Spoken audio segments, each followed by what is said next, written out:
Hi everyone, Vanessa Hitch here from GenX Reset, and welcome to our very first podcast episode. I'm so excited to launch this series where we're going to be diving into evidence-based conversations around midlife health, around metabolism, hormones, brain function, and looking at very real practical steps that work with our biology, not against it. These practical steps will genuinely help Gen X women, that's Generation X women born between 1965 and 1980, so around that 45 years to 60 years age mark. But it's also inclusive of anyone who resonates with that message in their early 40s or maybe early 60s. So to kick things off, I wanted to start with one of the most frequently asked topics and questions in my practice as a clinical nutritionist and naturopath. How do midlife women exercise? What should we do for training? And that old sort of adage of, oh, well, you just need to eat less and exercise more approach that really doesn't serve us in our 40s and 50s. And that's why I'm so absolutely thrilled to be joined today by Liz Jukes. Liz is a highly experienced group fitness instructor and personal trainer. She has a Bachelor of Health Science in food and nutrition, and she runs a very successful business called Liz Jukes Nutrition. And really interestingly, Liz has completed the Dr. Stacy Sims Menopause training program for recreationally active women. Liz has a really grounded, realistic approach to women's fitness, and her understanding of how our physiology shifts throughout perimenopause and postmenopause is exactly the conversation that I wanted to bring to this first episode. And Liz is also a Generation X woman herself, and I know her as my group fitness instructor. She's an absolutely brilliant example of what it means to be an active, engaged, and strong woman through midlife and beyond. So I'm so thrilled that you're here, Liz. Welcome. Well, thank you. Wow, what an intro. I know. Well, that's you. You are really such an inspiration to all the women that follow you on the Facebook group and, come to the fitness classes. Yeah. Thank you. I'm really looking forward to this. This is the first for me too. So, yeah, can't wait to chat to everyone. Wonderful. Well, I thought we'd probably start just if you could share a little bit about your journey, because I imagine you've been doing this for quite a long time. And how has the training changed? How has your philosophy around exercise evolved throughout your 40s and 50s? Yeah, great. So I started way back. I did my aerobics training back in the 1986, I think, when I finished it at the ripe old age of 20. And that was after working in an office. You leave school. I worked in an office and soon realised, oh, my God, I can't sit still. It just does not suit me. So, I went and did my training. And then, of course, you do all the gung-ho classes, full on, basically train them till they nearly drop dead. But he did that for a number of years. But it wasn't until probably really early 40s that I noticed, okay, something's changing here, injuries occurring more often. It's taking longer to recover than what I remember. And funny enough, I was actually considered retiring from teaching when I finished my degree. I was a late uni goer. That was my midlife crisis, to do a uni degree. So I finished my degree in 2017 and I thought, okay, so I'll run my business and then I'll just slowly, it's great, I'll get out of classes, just slowly ease myself out of it. But during COVID lockdown, it really made me realise that, oh my God, I didn't realise how much I got from teaching classes, that interaction with mostly females. Of course, there's some men too. But that when that stopped for me during COVID, it almost sent me not a good place.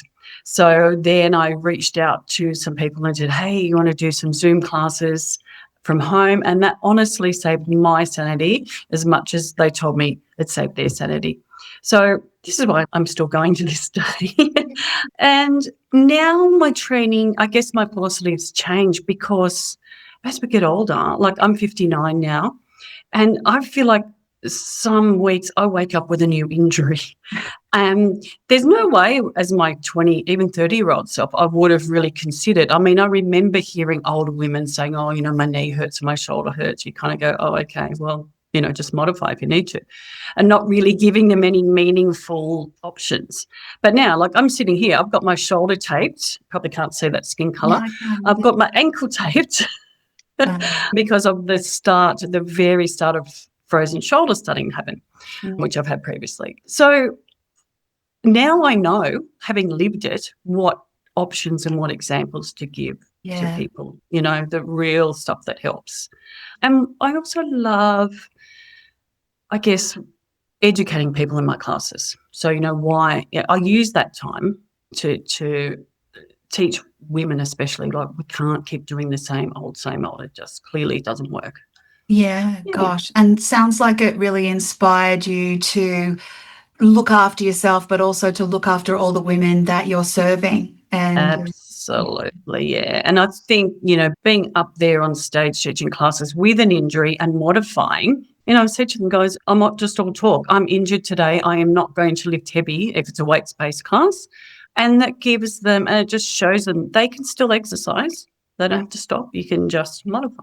Yeah, absolutely. I can so relate. During COVID was exactly when I moved, hit menopause and COVID, and I just couldn't, we couldn't exercise. Well, we actually could. I just didn't realize what I could be doing. And then that sort of weight started to creep on and on and on and on, and my usual strategies didn't work. So I love how that you're really working with that. And I guess the really big question that I get asked is, how does female exercise physiology really differ from men's? Because I know there's been this big sort of research gender gap, and we're only just really starting to understand how women work very differently, and particularly through that midlife period. How does that physiology differ?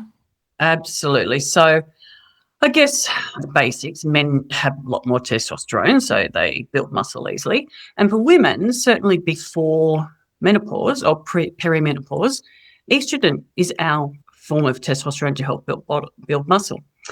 And we do build muscle quite well before 40. But this is very different to men in the fact that once we start going through that perimenopause transition, that period of chaos, they call it, we are up, we are down. And basically, after you go through the transition into menopause, our hormones drop off a literal cliff. So men have a very, very, very slow, gradual decline. We just go boom. So not having that estrogen means that it's very, very hard to build muscle, and hence our metabolism takes a hit. So prior to perimenopause, women are actually quite good utilisers of fat, much more than men. But then we lose this ability during the transition and into menopause. And that hit to our metabolism. So simply by losing muscle, our metabolism takes a huge hit. And this is what you see with midlife women, right? We don't do anything differently, and all of a sudden we are taking on a different form. We've got this soft patch in the middle literally overnight, right? Yeah, it happened to me literally overnight. I'm like, what? I haven't done anything different. And it causes things like, which I'm sure you talk about in your GenX Reset group, decrease insulin sensitivity, and that means we have an increase like insulin resistance. And we also have, because we don't have estrogen, we break down muscle quicker and easier, which is the last thing us women need. Yeah, so it all sounds negative, but we'll get into that later. There is some positive stuff we can do. And is that why you find that what women did in their 30s, like what we all did in our 30s? Because I'm guilty of skipping exercise for chunks and being a little on-offy with the whole going in really hard and then not finding the time and coming back. And it was sort of kind of okay in that I thought I was getting away with it. But in my 30s, but now is that why we just can't not? Yeah, absolutely. That's why nothing works that we did. We used to do in our past, the things we got out of the pocket, which I was going to talk about later, but we might talk about it now. The things that always work for us when we're young. All you had to do was skip a meal, right? And your waist lower and went in. Or, you ate a bit later or you exercised more, you trained harder.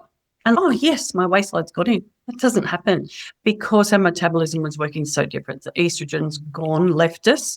Even if we're on HRT, it's a great supplement, but it's not taking us back to where we were before when we had our periods. And another thing we need to think about too is we need a longer recovery because we haven't got the estrogen. It is really interesting. And in the Brain and Belly Reboot Live course that I take groups of women through, we do talk about how there's this sort of almost like a wrecking ball. I know this sounds really negative, but when the estrogen drops in the presence of high cortisol, and that beginning of visceral fat, it's hard to utilize fats as fuel and certainly hard to burn fat as fuel. Absolutely. Yeah. Big question is, how can midlife women train better to build that fat burning capacity, and what types of movement are going to support like belly fat? This is a big one, the belly fat reduction. Yes. I wish that, it's honest, honestly, everyone wants a magic pill, right? I wish I had a magic pill. But it really does. That lack of estrogen really affects everything, even down to your mitochondria, to the cells. So you don't have the positive adaptation like our hormones used to. We used to go and maybe run on the treadmill, might lift some weights, might have done high reps or whatever, and you would see muscle building. This doesn't happen. So now, especially if you're through the worst of the perimenopause, then you need to train differently. We actually need an external stress. So we can't rely on estrogen anymore. It's not going to help build muscle. So you've got to do an external stress, and then that's bringing in your central nervous system to help build muscle. And the best way to do that is by doing a form of HIIT training. I'm sure everyone's heard HIIT before, high intensity interval, but there's a subset of that called SIT training, so short intensity training. Okay, what would that look like? Yeah, so I can't wait to explain it to you. So before I do that, I just want to show you there was a study in 2019 in the Medical and Science in Sports journal, and it showed a study of postmenopausal women. So that had gone through menopause, so that means they basically got no hormones or very little, and they were aged between 47 and 59.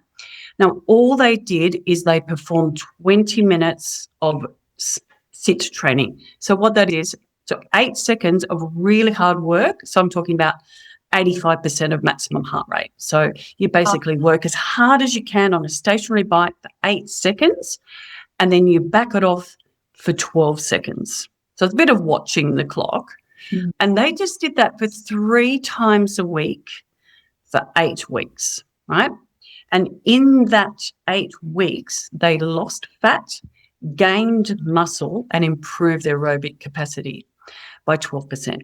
But the most exciting thing, so that was only, keep in mind, that was only 8 hours all up. There was only 8 hours of exercise in the whole 8 weeks. Okay, so it's not a lot of exercise. Another study showed that same very similar type of SIT training for women over 69. So these women were well and truly past menopause. That same short intensity interval type training that reduced their visceral fat by 24%. Wow. That's the active, the really dangerous fat that sits out in our organs, and all without changing the diet. So I'm not saying you don't have to change your diet, but just by introducing those short interval trainings alone, it really will help reduce that fat. Okay, so can you walk me through what that would look like? And also just for listeners at home who might not know what 85% capacity means, like what does that mean? How hard am I going? Yeah, so basically an 8.5 out of 10. I guess we'd keep it really simple. I'm not going to give people heart rates. We can get really technical, but it's too overwhelming, right? So basically, if you think of a scale of 1 to 10, you want to be about 8.5 out of 10. So it's quite tough, but when you're first starting, you'll get there quick, right? Because 8.5 out of 10 is going to seem really fast, but it's 8 seconds. And then you slow right down. So if you've got access to a stationary bike, I think that would be the best thing because it's going to support you. You don't have to worry about falling off the treadmill, etc. But if you don't, you could After you have a good warm-up, you could go for a walk. You could go for a really, like go in between telegraph poles or something like that, walk really fast for 8 seconds and then back it off for 12. For 12. And then how many cycles of that would you do? Basically 20 minutes all up.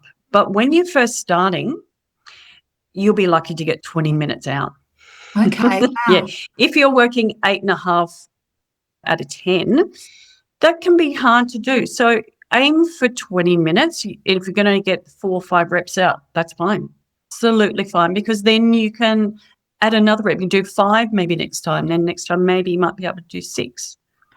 Okay. Yeah, And is there a difference? I noticed that in that first study that you told us about, the women were 47 to 59. 47 to 59, the first one. Yep.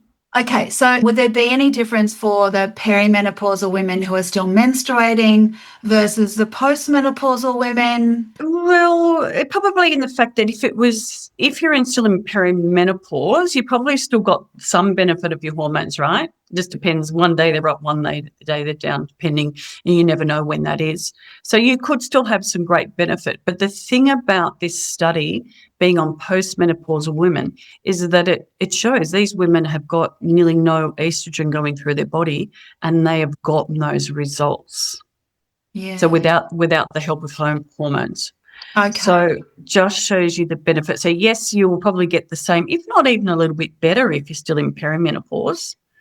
But definitely if you're almost at the end of the transition, and you might have gone through menopause early. Like I had to have surgery at 50 and that put me in early menopause. Not really, but it was for me. So at 50, you can benefit from this, any age. And the other thing you mentioned that I thought was really fantastic and interesting, you mentioned you warm up first. Yes, please.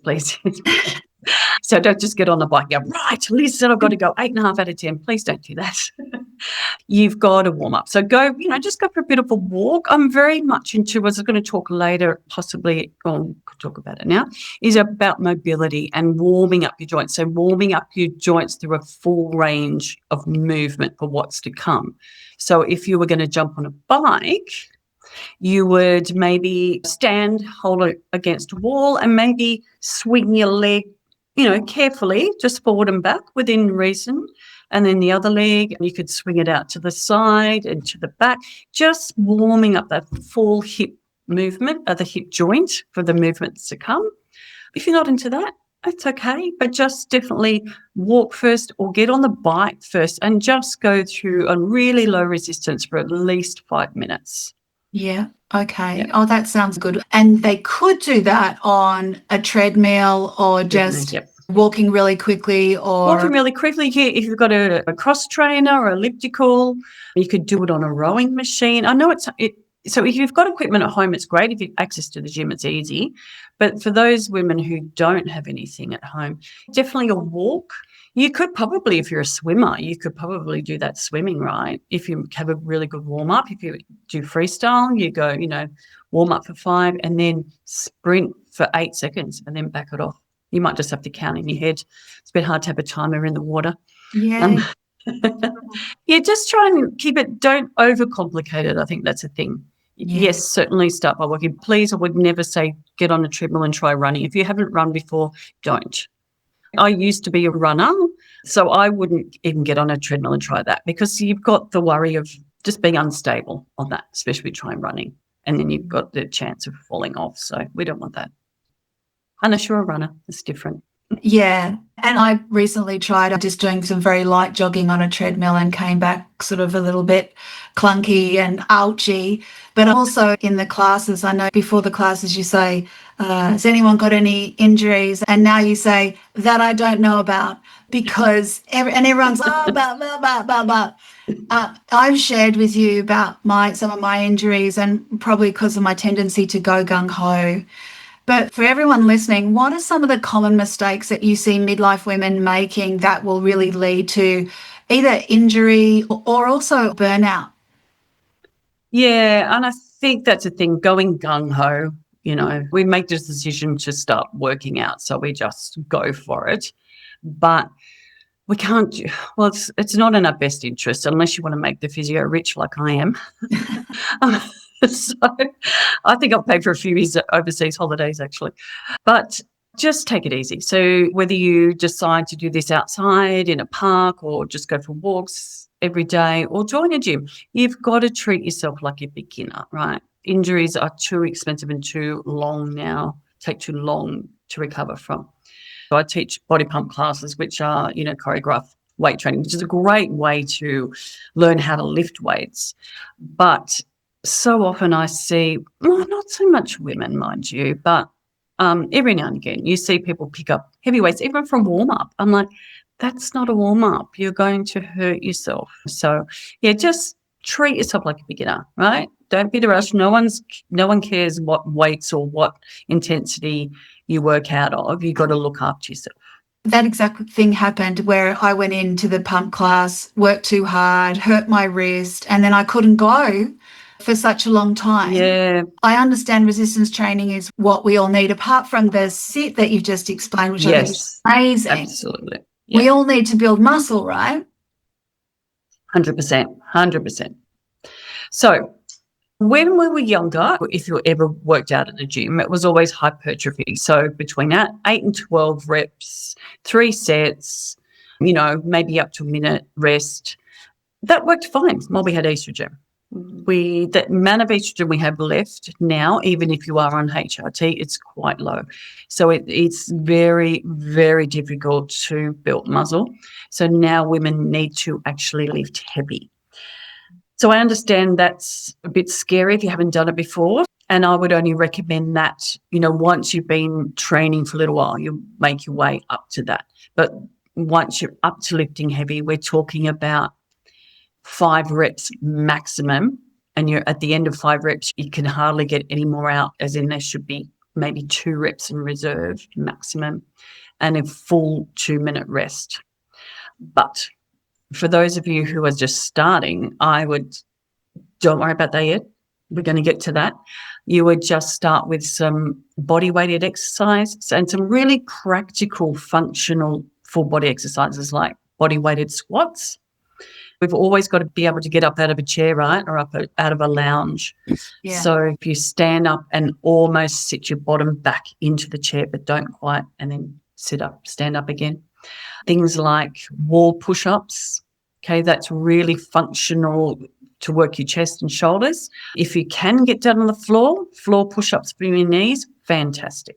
So it's all about starting slow and then possibly working either with a trainer ideally, because you've got to make sure you know how to lift properly before you think about the heavy lifting. Yeah, that makes sense. And I brought these resistance bands in because I've been playing around with them, thinking, well, I couldn't do the pump class or the weightlifting. Yes. Do you recommend resistance bands? Yeah, I think that's great. So I've only got one in. So this is more, are they really stretchy, Vanessa, like that? Yeah, well, I've got heavy, light, and, 3 different strengths. Yeah. So these are a great starting point. These are more like what I call physio bands, okay, a lot of rehab exercise. So these are great to start with. And I would just, again, you could do probably a great exercise would be for your back if you tied that around something and then pulled back to work. Yeah. So working your back muscles. Like there's a whole range of things you can do, and YouTube can be good for that, but these will just probably last a little while. Or if you're doing regular exercise, you will need to advance to the stronger kind of rope-looking bands. Yeah. So it's different for when you start. Like we're talking about lifting heavy, but we can't all start there, right? Mm-hmm. So then you might have to start with 12 reps, 3 lots of 12 reps, and then work your way up to lifting heavier. Okay. And I've heard a lot on podcasts as a bit of a junkie, and people are talking about weighted vests. And then I was researching if I could get one, and they are available, I think, at Rebel Sport and things like that. What are your thoughts on weighted vests? Yeah, I think it's great, especially women. We get to our age and there's reasons why some of us can't jump, right? Pelvic floor being mostly, or it could be just knees. A lot of ladies used to play netball and they quite often tell me they don't have any cartilage left in their knees. So jumping and pounding probably isn't great for those women, right? I mean, if you can, fantastic. It's a great way to build your bone. But weighted vest, it just adds that weight to you. So like anything, you don't start with the heaviest weight. You just put a little bit of weight on and go for your normal walk. And that's going to add that extra impact to your body.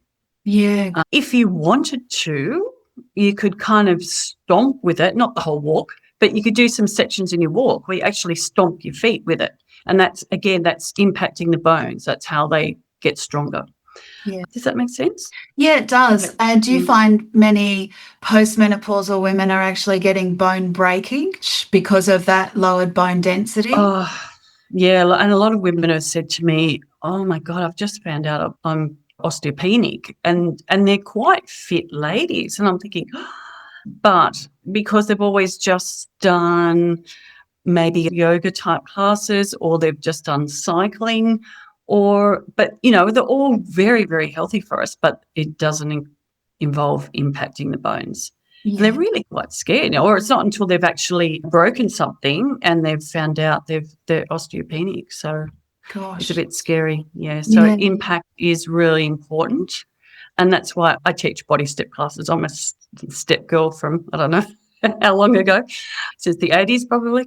And I was going to give that up because I thought, that whole thing we're fed through society is like, oh, maybe you should give it up now. You're getting older. You're not young spring chicken anymore.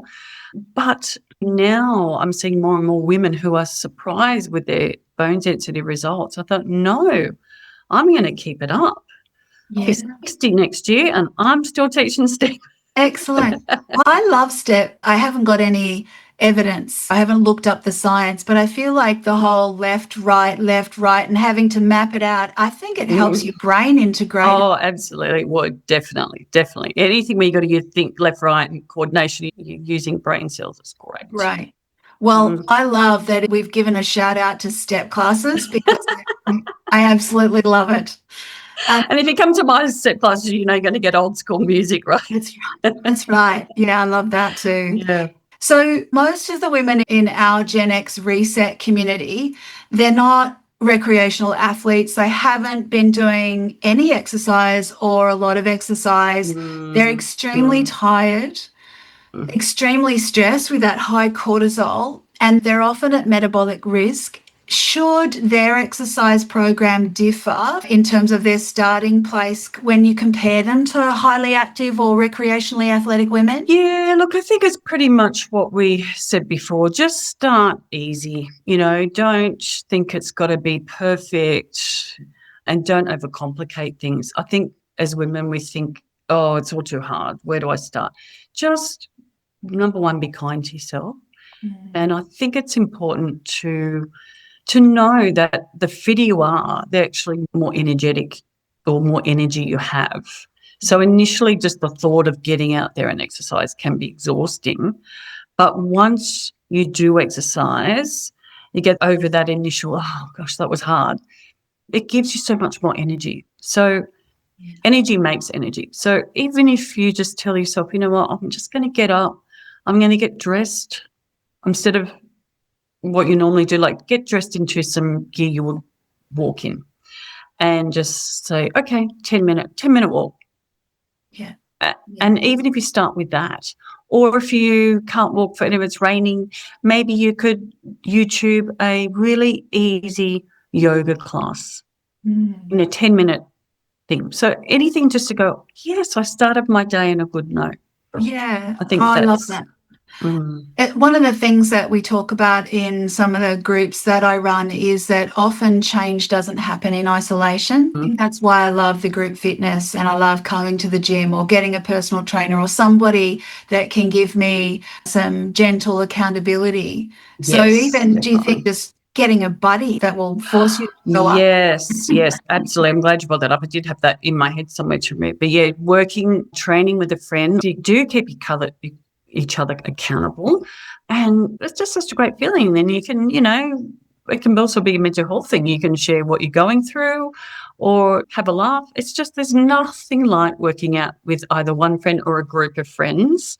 That's why we like doing classes a lot. We all know each other by first name, and, I might pick on a certain person or not in my classes, but it's all done in jest, and it's all about having a laugh for me. So I think working with a buddy definitely helps keeping you accountable, whether you're working alarms in your phone works for you, whatever works for you. And I think we've got to decide, like our whole lives as women, right? We've always looked after everyone else. We're always put at the bottom. But the one thing that menopause does teach us is that I think is meant to teach us is, okay, now it's time to focus on me. Because if you don't, your health is going to go downhill real quick.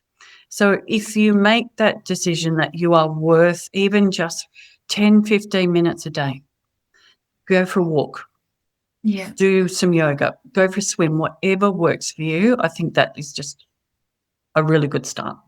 I love that. I really do love that. And it's about self-care, right? Yeah. Just touching again, Liz, on muscle and body composition. And we talked about training, we talked about the sit, we talked about the resistance. But how, in terms of women's physiology, how should we be fueling that? So fasted training or fueling before, like what does that look like for women and how is it different from men? Oh, gosh, don't get me started, or maybe you do want to get me started on training fasted. I'm trying to contain myself. So this is something I'm very passionate about. So I know training fasted is a big thing, but all the studies that was done on fasted training was done on sedentary obese men. Nothing on women. I mean, women weren't even included or weren't mandated to be included in studies until well into I think it was early 2000s. So there's really not many studies on that. But it's coming to light now that backfires for women.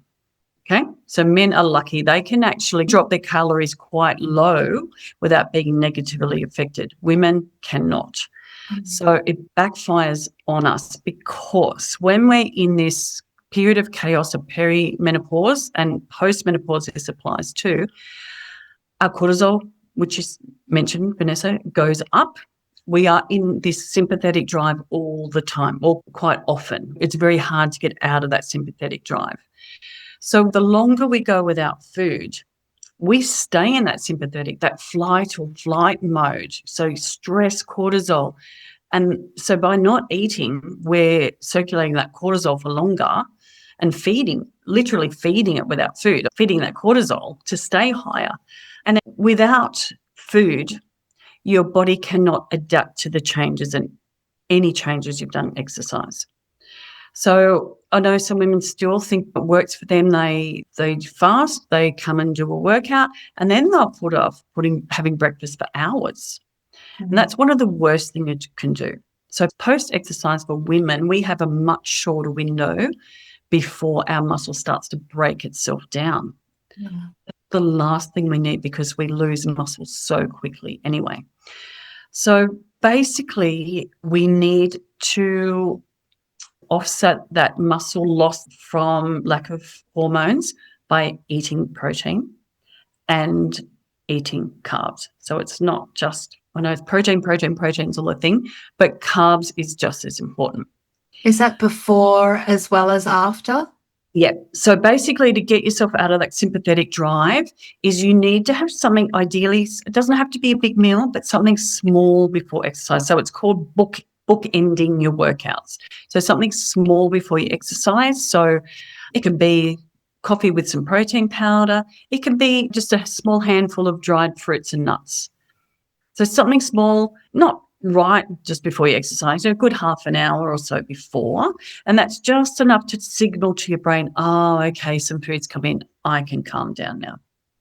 Then you go and work out. Now, this is where it's really important for women. We've got to eat within 30 minutes of finishing exercise to bring that cortisol down. And again, we're going to avoid that muscle catabolism. which will happen. It does happen to us if we don't eat. Okay, all right.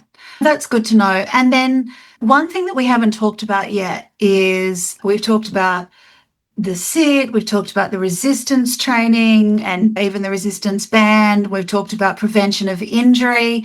Where does sort of Pilates and yoga sit within that? Is that about stability or mobility? Is that also really important? Yeah, absolutely. Look, I'm a big fan of yoga. Well, yoga type, I teach body balance classes, which is a meld of Tai Chi and yoga and Pilates. And that's really good soul food, right? It's really good soul food. And I think there was a study I read, I think it was through Les Mills, who I do my classes with, something like doing a yoga type or a body balance type class, it can actually improve your satisfaction of life by about 18%. Wow. Yeah, it's not to be laughed at. So, look, I'm a firm believer too. If that's where you get your joy from, if it calms you down, because it's all about bringing your cortisol, right? Bringing that down. Yes, it's great. But however, it won't build bone. It won't make your bone any stronger. It will help your muscles somewhat, but it's not lifting heavy. A lot of it is isometric contraction. So it's going to make the muscles a little stronger. But a lot of functional exercises like, up dogs and down dogs, I mean, that's great for your shoulders strength, right? So, yeah, look, if you love those classes, go for it. Great for core strength. That's so important. That's really functional as we get older. But then you do need to supplement with something to build your bone and something else to build your muscle. Yeah, yeah. Like vitamin D and calcium. Oh, yeah. Yes, absolutely. And I habit stack. So I do heel drops. Yeah. I'm brushing my teeth because otherwise I'm never going to do heel drops, right? Just silly little things. Yeah. That's going to help. That's going to help impact your bones. Absolutely. Yeah. Yeah. The other thing we need to do is very beneficial for us is balance work. So as we get older, like balance is a skill we've got to keep at. It doesn't stay with you for life. So yoga and Pilates should help with that somewhat. And if you don't do those sort of classes, just simple things like you brush your teeth, heel drops. I brush my teeth and I stand on one foot. Oh, nice. I love that. Yeah. So working your belt, like that's really important. Now, if that's too much, as that feels like you're, patting your head and rubbing your belly, don't worry about it. You could just stand watching TV or something, get up, stand on one leg, and then try the other. And then maybe when you get good at that, then you can stand on one leg and just stick the other one out to the side a little and hold it. Just little things like that. Like movement snacks. Yes, actually. Somebody said. I like that. That's good. Have a little movement snack right now. And so the big question that everybody's asking me about at the moment is creatine. What's happening? How do I get it? What is it? And I thought only big buff men are going to have it. Yeah, of course, men thought it was just for them, but it's one of the most researched supplements to be safe and effective. So with creatine, yes, it has a reputation. It is needed for that really quick exercise where you've got to sprint really quickly and take off. That we need that kind of stores in our body. But now we know there's been some research done on women finally that women have 70 to 80% less stores than men in their body. And we actually take in or we eat 20 to 40% less. So I've written some notes on this because it's really surprising. So these are some of the benefits, and I'm reading because they are so important. I wrote them down. So 3 to 5 grams of creatine a day. So that's a small teaspoon, right? These are some of the benefits. So it reduces inflammation and oxidative stress markers in the body.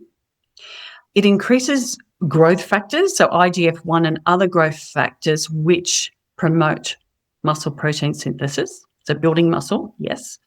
It actually improves your mental capacity and function. So when you're sleep deprived, especially, it actually helps with your mental capacity. It actually improves your gut integrity, so it maintains your gut barrier. And really surprisingly, it is therapeutic for depression. So there's been studies showing there's an inverse relationship between creatine consumed and depressive symptoms. Yeah. That's So amazing. that's obviously for mildly depressed, if you're, quite Don't come off your meds. And don't come take off your creatine meds, is what you're but saying. don't come off your meds. Yeah. So what happens with creatine? It takes at least a couple of weeks to fully saturate your cells. So you want to be taking about a teaspoon a day every day. You might notice any difference straight away, and that's okay. It can take up to 2 weeks to work. Okay, great. And so does it matter when you time it within your workout? Not at all.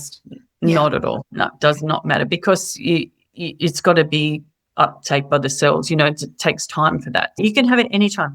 I just wouldn't have it in a hot drink. I don't think it's that stable in a hot drink. So if you get the flavorless one, you can have it in, some water with something else in a smoothie. You wouldn't know. I'm usually taking it. That's why I'm shaking my water bottle during the fitness classes, because I'm getting rid of the white stuff down the bottom, which is the creatine, so I can drink. You're good. Yeah, Good. awesome. Nice. So it's really important if you want to take it, go and for also, it. I love how you mentioned that it improves our brain health. In fact, I feel like I need some right now because but that's really important as well, because we do get that brain fog and that memory, attention, focus, all of that gone as well. So I just wanted to finish up around supplements, but also recovery. If somebody is going hard, then the next day they should maybe take it easy. So not. Yeah, for sure. Yeah. So I would say if you're doing gentle exercise, that's safe to do every day. All right. So if you're just walking the dog, doing some yoga, you can do that every day. But yes, the more intensive. So if you start to all of a sudden, lift weights carefully and safely with a trainer, hopefully, then yes, you should have the next day off for your body to recover.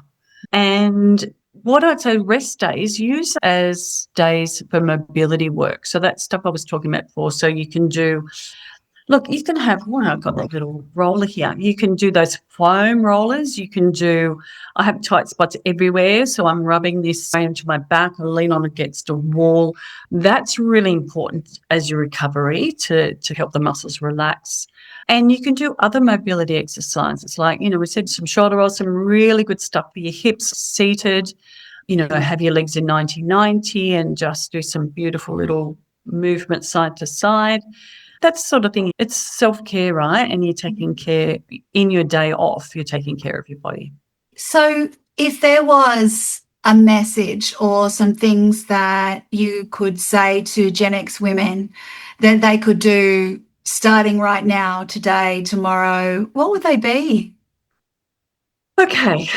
I would say, number one, let's know our body is worth taking care of, right? Okay, we're worth it. We need this time now. I think, like we said before, I think this time of our lives forces us to go, okay, I can't ignore myself anymore. So the first thing I would do was just keep it simple. Start with walking. Just get it. It doesn't have to be an hour walk. It can start with 10, 15-minute walk. And then as you get fitter and confident enough to walk fast, then you could try the intervals, the short intensity intervals of just walking faster for 8 seconds and back it off. Don't worry. If you want to use a stopwatch, go for it. But maybe you just count in your head or something. And it doesn't have to be exact, as long as the period you work for are short and then the recovery is a little bit longer. And then the other thing I would say is some really important functional body weight exercises, which I think we mentioned earlier. So your squats, right? We need our legs to work for the rest of our lives, right? We need the muscle there. So some body weighted squats, those push-ups against the wall, maybe pick up some heavy, milk cartons and do some rows or something like that. But just really simple. And then the final thing I would say was eat more protein and your fiber. So I know society's fiber it's all about protein, but fiber-rich carbohydrates are so important for our gut, which takes a big hit in menopause. So, your fruit and veg, of course, but then your really good grains, I buy the beautiful grainy bread, dark rye, all that kind of stuff. Your chia seeds, your flax seeds, your pumpkin seeds, all those kind of things are so important. Wonderful. Oh, Liz, this has been fantastic. I've really enjoyed this. Been great. Be Yeah. educational and informative. So, for anyone who wants to follow Liz or check out her classes, we're going to drop all of the links in the description below. That's Liz Duke's Nutrition. And if you're on YouTube, they'll be right under the video. But before we go, I just wanted to say, Liz, finally, what does reclaiming that strength or keeping that strength mean to you personally as a Gen X woman, being strong? Oh, look, I think for me, it's ignoring society's expectations of what we're meant to do as Gen X or as we age, right? We're supposed to just disappear and be quiet. No, I'm not doing that. I want to stay as strong for as long as I can. I want to stay independent. I want to put off going in a nursing home for as long as I can. I mean, I don't know about you, but I see some friends who are the same age as me and they're struggling to get up. They're saying they can't get up off the floor. Yeah. I'm like, you're not even 60 yet, and so that's to me is motivation. No, we've got a lot of living to do yet. So let's make ourselves strong so we can get off the floor. And then probably the last important thing is when if I become a grandmother, I want to be strong and active for that when that happens. Well, there'll be some weightlifting then too. Yes, exactly. Yeah. And getting down off the floor, right? All the kids are always on the floor, so you've got to get down to them. Wish my kids will hurry up. I'll be 60 soon. Yeah, right. Oh, I love it. I love that. Liz, thanks so much for coming into this Gen X Reset podcast. It's been an absolute pleasure, and maybe we'll get you back as well. Yes, I'd love that. So much. There's so much to talk about. Oh, yeah, awesome. I feel like we just sort of scratched the surface today, but I absolutely love that you've come in. Thank you so much. Thank you, Vanessa. It's been a pleasure.